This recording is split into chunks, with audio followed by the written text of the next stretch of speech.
It's their DNA that has come from the last world. And that's one of the things that these ETs talk to me about quite detailed. That during this time of choice and during this time of change, that these people held a key to our future. So in the history of the Indigenous people, they have been crushed by outsiders, not just whites, the outside world, those that have come afterwards, which is the rest of the population. And they have their own land. They're protecting the water. They're protecting the earth. They have certain abilities to work within the system of the financial system in order to create the new systems. If they have sovereignty, they have the ability to change the monetary systems and create their own banks.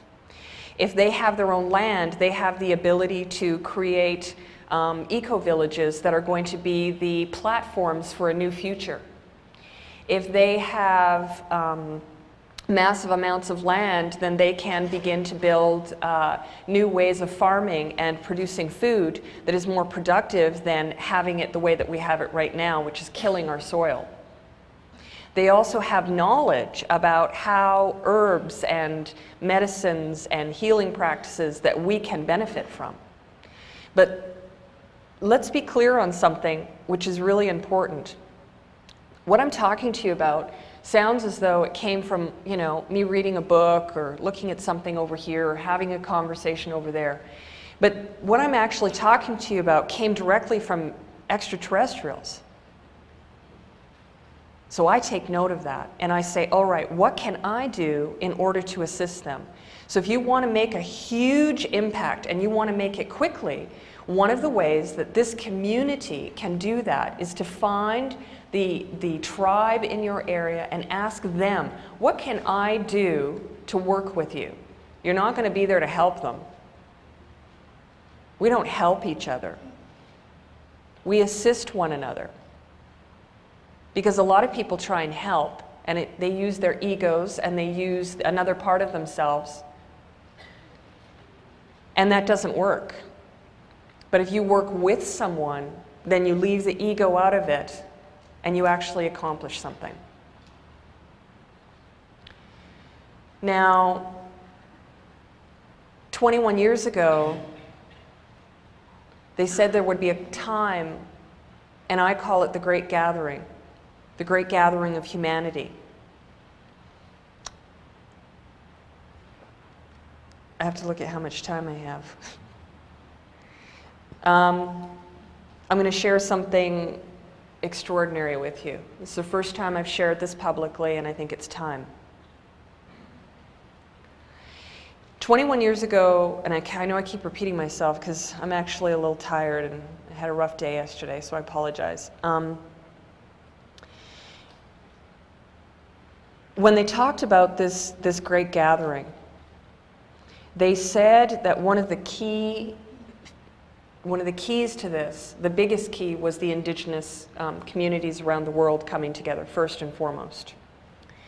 Secondly, it was the star family, the star beings that are here in body like myself, and I'm sure like a lot of you out there sitting in the audience. Because we are the ones doing the work. We are the ones making the changes. We are the ones that are not working from ego. There's no place for it here. We are in absolute service, giving up our family lives to a certain degree, giving up our homes, our cars, our financial stability, giving up our friendships that we've had for years in order to work in absolute service for humanity and for the earth. So the indigenous cultures come together, the star beings and the star family come together, and beyond that, how do we pull everyone else in? The mothers, the children, the grandchildren, the grandfathers, everyone, the politicians. And I'm really sorry to tell you this, but the religious leaders from around the world as well. I'm not interested in talking to someone about how this religion is no good, and that religion is no good, and this belief is no good, and that one. You know what? Every single person on this planet is a human being. And so if we want to make a change, we need to invite everyone into the circle. I had a conversation with someone here last night who was a little off center. And they said that they felt as though there were a number of alphabet people in the room. And you know what? If there is anyone here along those lines that's from some sort of an organization that doesn't like what we're doing, you know what I said to this person? I said, invite them to sit down with you. Invite them to your table and have a conversation with them. And teach them something, because that's what this is about. Because when that person walks away, guess what? They're still in this body. So regardless of what they're being told to do or directed to do, they're still going to be able to hear your voice. So this great gathering is something that I have been waiting a very long time in order to begin working on. Because that's exactly what I was instructed to do, was to talk to people and let them know that this great gathering will take place around the world. It will not have a charge. So if you hear about a gathering of Indigenous people, if you hear about a gathering of other people and there's a big charge for the amount of money that you need to go, this is not the prophesized gathering.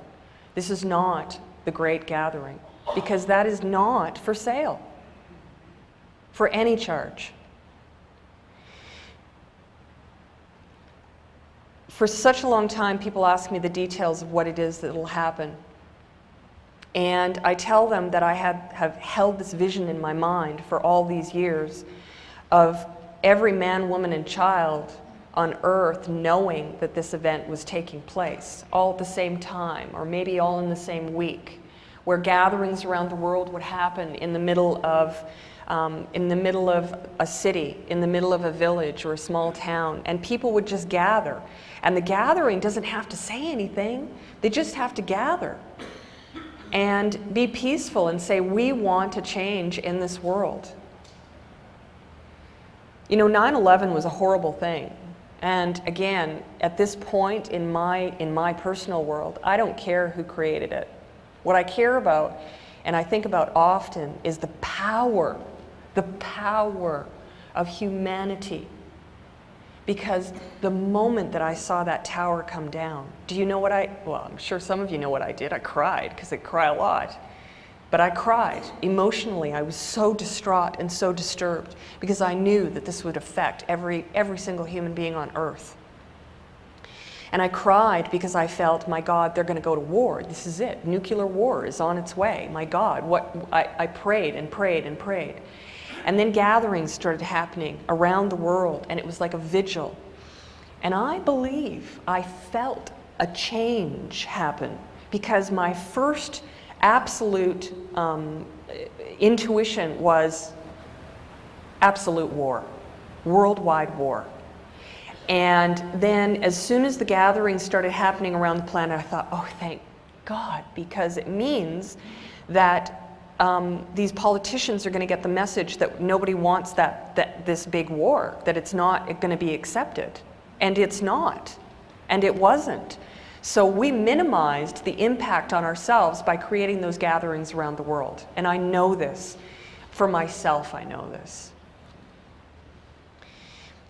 About a year and a half ago, in January of 2008, I was instructed, I had a telepathic communication with my ETs to meditate, which I finally did. After about 3 days, I finally had the time to sit down.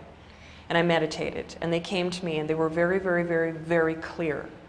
And they said, they wanted me to do something specific, and I apologize for being cryptic, but I'm often cryptic for reasons. They actually asked me to make something. And I said, okay, what, and I'm in this meditation, and they said, we want you to look at something over here, and then we want you to make it. I said, okay. And the tall blonde was standing right in front of me, and I was sort of, in this astral world, not really paying attention, you know, going, oh, okay, I'm here, what do you want? And I had to get back out because there was